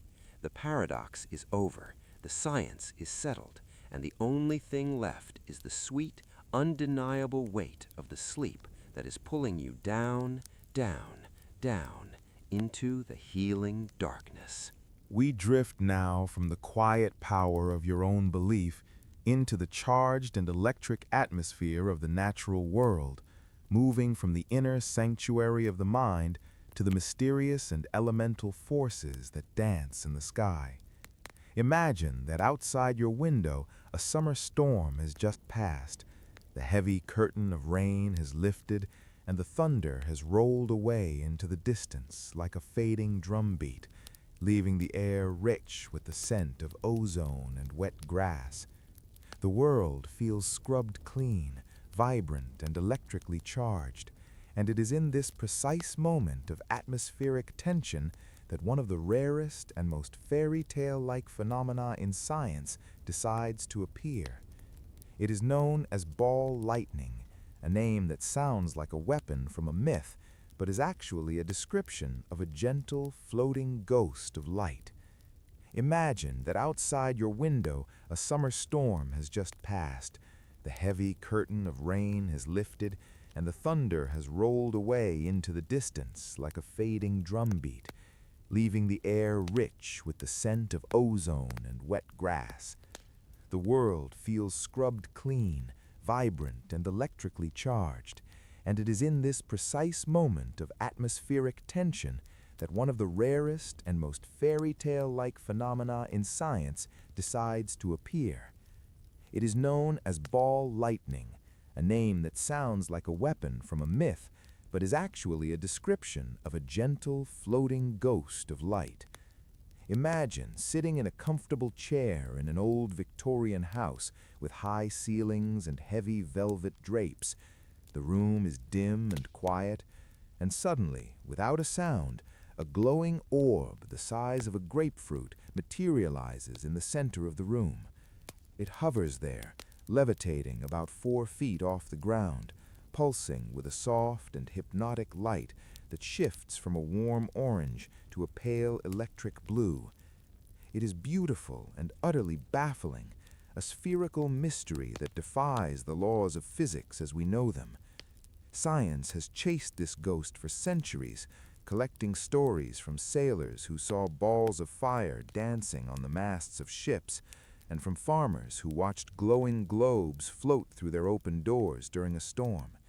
It is the ghost in the machine of our atmosphere, a rogue pocket of plasma that seems to have a mind of its own. Watch the orb in your imagination as it begins to move, not with the speed of a lightning bolt, but with the slow and drifting aimlessness of a dandelion seed caught in a breeze. It floats toward the wall, and here is where the magic happens, for instead of hitting the wall and stopping, it simply passes through it, phasing through the solid plaster and wood as if they were made of mist. It is a peaceful intrusion, a silent visitor that respects no barriers. Some witnesses have reported seeing these balls of light pass through closed glass windows without breaking the pane, leaving not a scratch behind, a feat that leaves scientists scratching their heads in wonder. Theories abound, some suggesting it is vaporized silicon from the soil, others suggesting it is a microwave cavity trapped in a bubble of air. But no laboratory has ever perfectly recreated the elegant dance of the natural phenomenon. It remains a wild thing, untamed and unexplained. There is a profound comfort in watching this orb, for it represents the playful side of nature, the way the universe still holds surprises that cannot be boxed up or categorized. The orb is silent, or perhaps it hums with a sound so low it is felt rather than heard, a vibration that resonates in the chest like the purr of the cat we left behind. It moves around the furniture, avoiding the tables and the chairs, exploring the room with a curiosity that feels almost alive.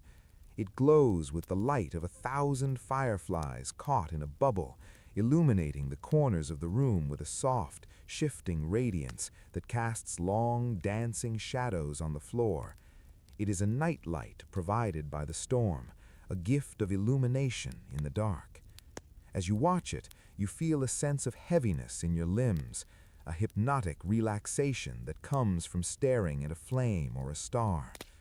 The ball lightning is a mandala of energy, spinning and swirling within itself, a self-contained universe of light.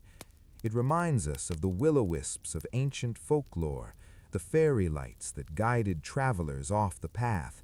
But this light is guiding you toward the path of sleep. It is a light that does not burn, a fire that does not consume. Imagine that you can reach out and touch it, and instead of heat, you feel a gentle tingle, a static kiss against your skin that makes the hair on your arms stand up. It is the feeling of being connected to the electric web of the world. The science of ball lightning is a reminder that what we call impossible is often just something we haven't figured out yet. It creates a space for wonder in a world that is often too explained, too logical. In the presence of the orb, logic melts away like wax, leaving only the experience of the moment. The orb drifts toward the fireplace, hovering over the cold ashes, and then slowly rises up the chimney, returning to the sky from which it came. It leaves behind a sense of peace, a feeling that you have witnessed something sacred and rare. The room feels darker now that it is gone, but it is a comfortable darkness, a warm and enveloping shadow that invites you to close your eyes.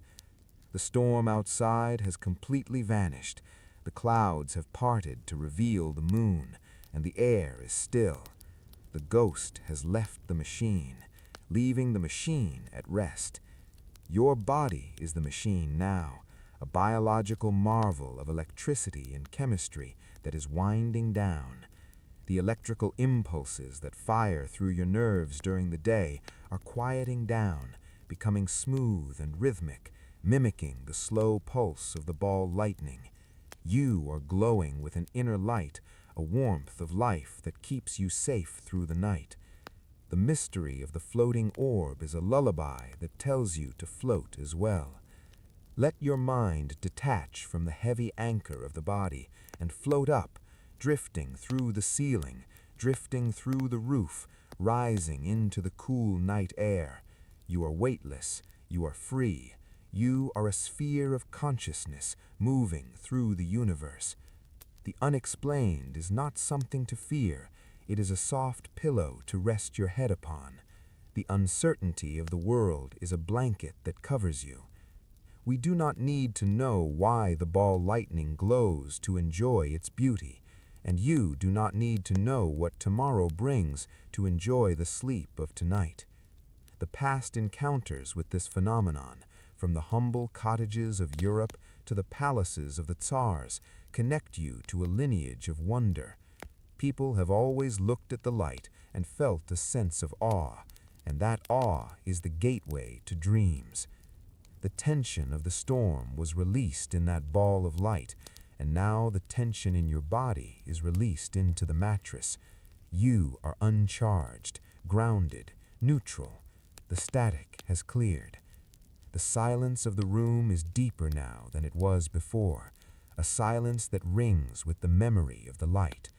It is a magical reality, a science that reads like a storybook, and you are the main character who is safe in bed, listening to the tale. The walls of your room are solid, protecting you, yet your mind is permeable, allowing the dreams to pass through like the orb passed through the glass. Let the dreams come in. Let them glow and float and dance. They are the ball lightning of the mind, strange and beautiful and fleeting. Watch them come and go, observing them without attachment, letting them fade into the background. The ghost in the machine is asleep. The machine is asleep. The world is asleep.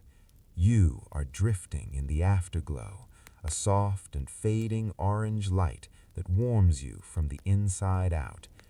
The physics of this moment are simple. Gravity pulls you down, peace lifts you up, and the balance holds you in the perfect center of rest. The glowing orb of the ball lightning has faded into the walls, and the room has returned to a natural and heavy darkness, leaving us with the final and most personal mystery of all, which is the very reason you are lying here right now.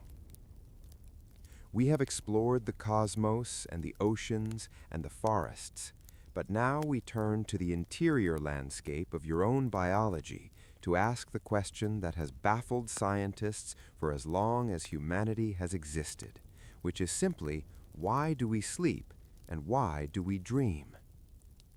It seems like a simple question, yet it is one of the biggest black boxes in modern science. Consider the fact that you will spend roughly 1/3 of your entire life in this state, 25 or 30 years spent in the shadow world of slumber. If sleep did not serve a vital, absolute function, it would be the biggest mistake evolution ever made. Yet nature does not make mistakes. Science has offered us many theories, brilliant and complex ideas about what happens when we close our eyes. Some scientists say that sleep is for memory consolidation, that your brain is like a dedicated librarian who works the night shift, taking the messy pile of books that is your day and sorting them onto the neat shelves of your long-term memory.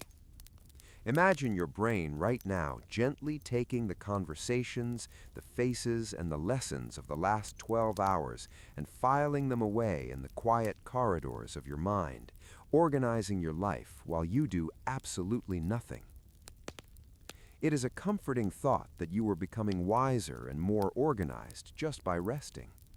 Other theories suggest that dreaming is a form of emotional first aid, a nightly therapy session where the brain processes the difficult feelings of the day in the safety of a simulation, taking the sting out of painful memories so that you can wake up with a lighter heart.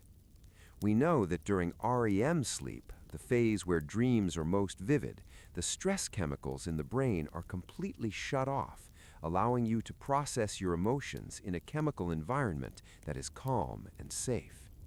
It is as if the fever of the world breaks every night, leaving you cool and cleansed. But despite all these theories, despite the EEGs and the MRIs and the sleep labs, there is no single agreed-upon answer, no definitive why that explains it all. And there is a profound beauty in that lack of an answer.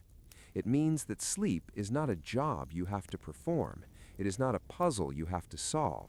It is simply a gift you have to accept.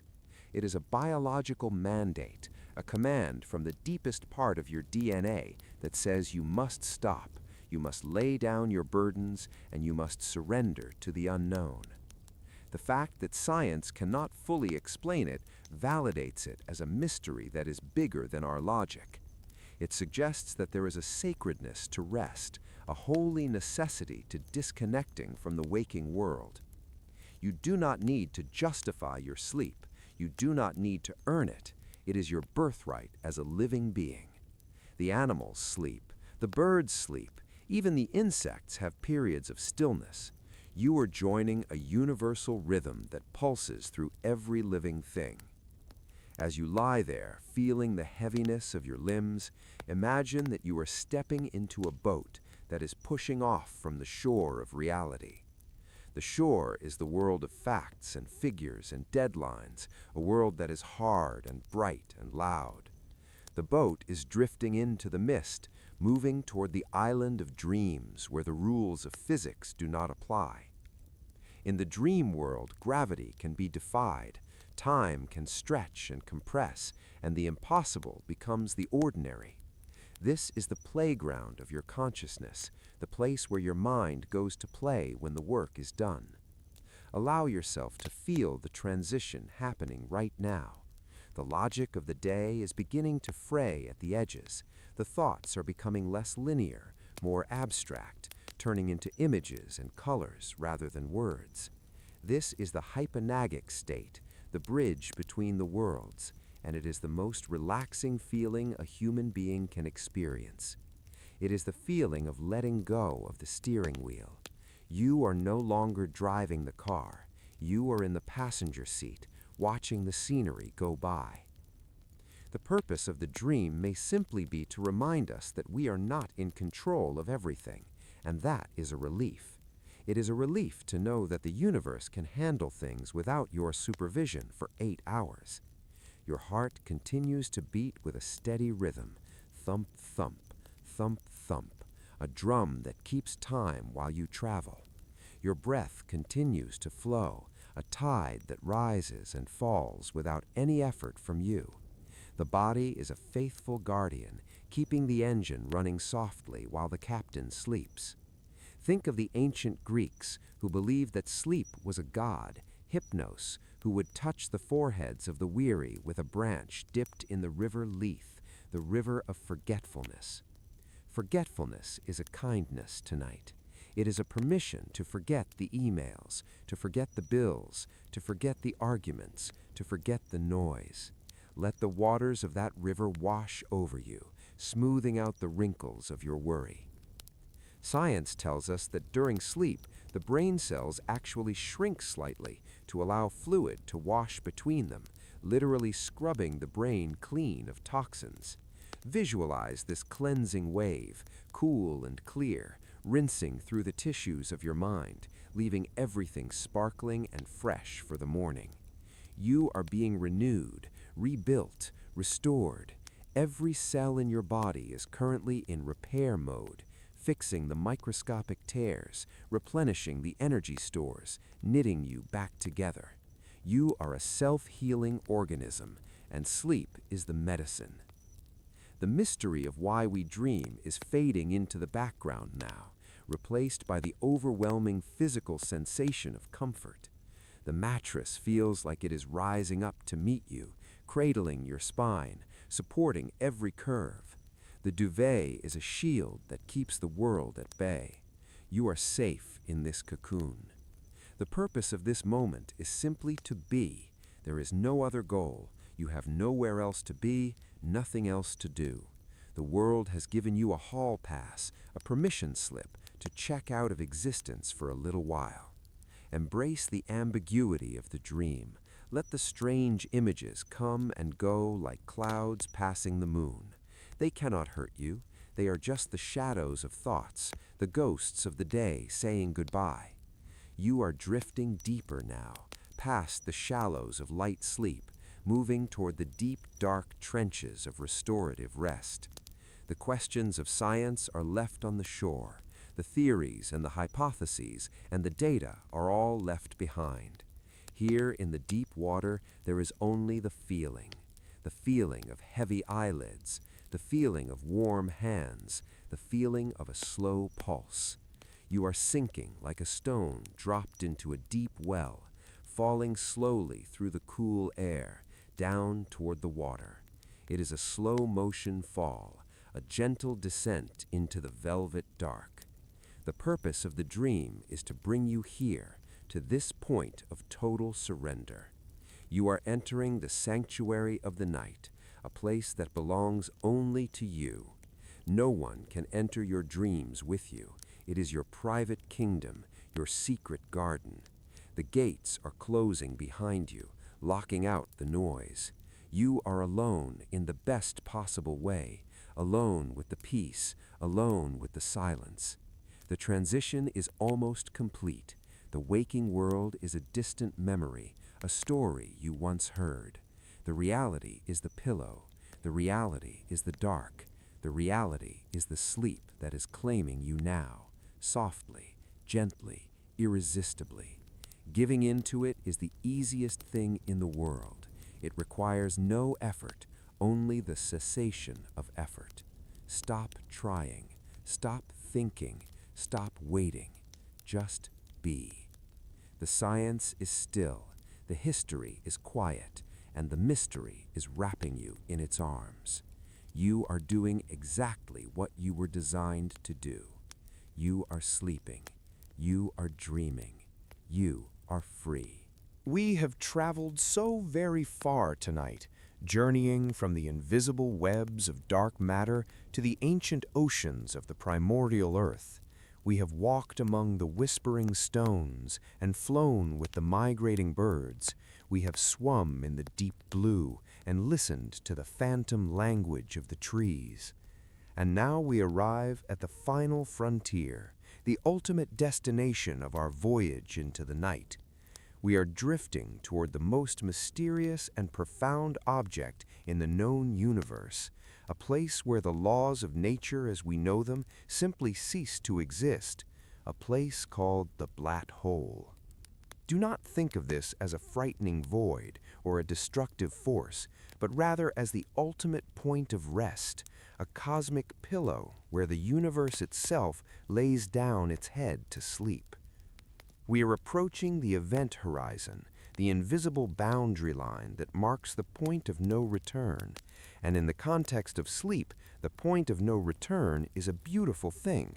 It is that moment when you are too heavy to move, too comfortable to care, and too deep to turn back toward the shore of wakefulness. Imagine that you are floating in the safety of your capsule, watching the great dark sphere ahead of you, a perfect circle of absolute blackness set against the diamond dust of the stars. It is the quietest place in existence, a region of space where gravity is so strong that not even light can escape, which means that no noise, no worry, and no stress can escape it either. Nothing can disturb the peace of the event horizon. As you drift closer, you begin to experience the phenomenon of time dilation, a scientific reality where time actually slows down the closer you get to a massive object. Einstein taught us that gravity bends time, and here at the edge of the deepest gravity well in the cosmos, time is stretching out, becoming slow and thick like honey. The minutes of your day are no longer ticking by. The urgency of the clock is dissolving, and the concept of later or tomorrow is losing its meaning. There is only an eternal now, a frozen moment of perfect stillness. You are leaving the timeline of the world. You are stepping out of the stream of history and floating into a timeless sanctuary. The world outside the black hole continues to spin and rush and hurry, but you are no longer part of that world. You are crossing the threshold into the deep. Feel the gravity of the black hole pulling you, not with violence, but with a gentle, irresistible embrace. It is the same gravity that pulls your eyelids down, the same heavy force that anchors your body to the mattress. You are surrendering to the pull, giving up the struggle to stay afloat, allowing yourself to sink into the density of the comfort. As you cross the event horizon, the science tells us that the laws of physics break down. The rules that govern the waking world no longer apply here. Logic dissolves, reason fades, and the rigid structures of your mind begin to melt away. This is the ultimate letting go.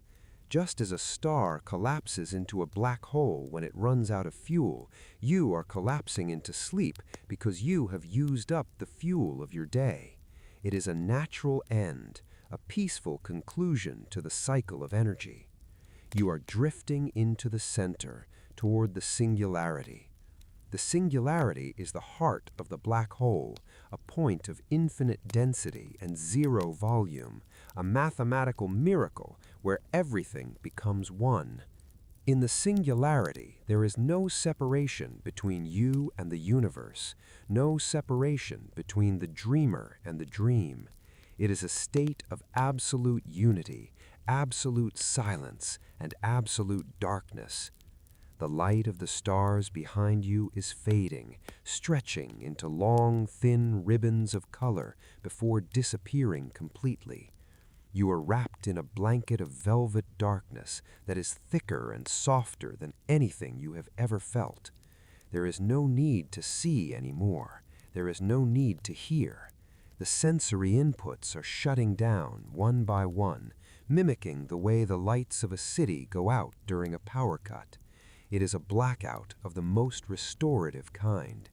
The information of the day is being crushed into nothingness, compacted into a tiny point of rest that takes up no space in your mind. You are becoming weightless and heavy at the same time, a paradox of physics that makes perfect sense in the logic of sleep. You are drifting through the dark corridors of space, unattached, untethered, floating free. The event horizon protects you from the outside. It is a wall that nothing can breach. No alarm can reach you here. No phone call can find you. No responsibility can touch you. You are hidden in the pocket of the universe. The accretion disk, the swirling ring of matter around the black hole, is slowing down in your vision, spinning slower and slower, like a hypnotist's wheel coming to a stop. Round and round it goes, heavy and slow, until it halts completely. Everything has stopped. The motion of the atoms in your body is slowing down, cooling down, entering a state of hibernation. The spaghettification that scientists speak of, the stretching of an object, is happening to your tension. Your stress is being pulled apart, stretched so thin that it snaps and disappears, leaving only the pure, relaxed essence of you. You are becoming weightless and heavy at the same time, a paradox of physics that makes perfect sense in the logic of sleep. You are drifting through the dark corridors of space, unattached, untethered, floating free. The event horizon protects you from the outside. It is a wall that nothing can breach. No alarm can reach you here. No phone call can find you. No responsibility can touch you. You are hidden in the pocket of the universe. The accretion disk, the swirling ring of matter around the black hole, is slowing down in your vision, spinning slower and slower, like a hypnotist's wheel coming to a stop. Round and round it goes, heavy and slow, until it halts completely. Everything has stopped. The motion of the atoms in your body is slowing down, cooling down, entering a state of hibernation. The spaghettification that scientists speak of, the stretching of an object, is happening to your tension. Your stress is being pulled apart, stretched so thin that it snaps and disappears, leaving only the pure, relaxed essence of you. You are becoming weightless and heavy at the same time, a paradox of physics that makes perfect sense in the logic of sleep. You are drifting through the dark corridors of space, unattached, untethered, floating free. The event horizon protects you from the outside. It is a wall that nothing can breach. No alarm can reach you here. No phone call can find you. No responsibility can touch you. You are hidden in the pocket of the universe. The accretion disk, the swirling ring of matter around the black hole, is slowing down in your vision, spinning slower and slower, like a hypnotist's wheel coming to a stop. Round and round it goes, heavy and slow, until it halts completely. Everything has stopped. The motion of the atoms in your body is slowing down, cooling down, entering a state of hibernation. The spaghettification that scientists speak of, the stretching of an object, is happening to your tension. Your stress is being pulled apart, stretched so thin that it snaps and disappears, leaving only the pure, relaxed essence of you. You are becoming weightless and heavy at the same time, a paradox of physics that makes perfect sense in the logic of sleep.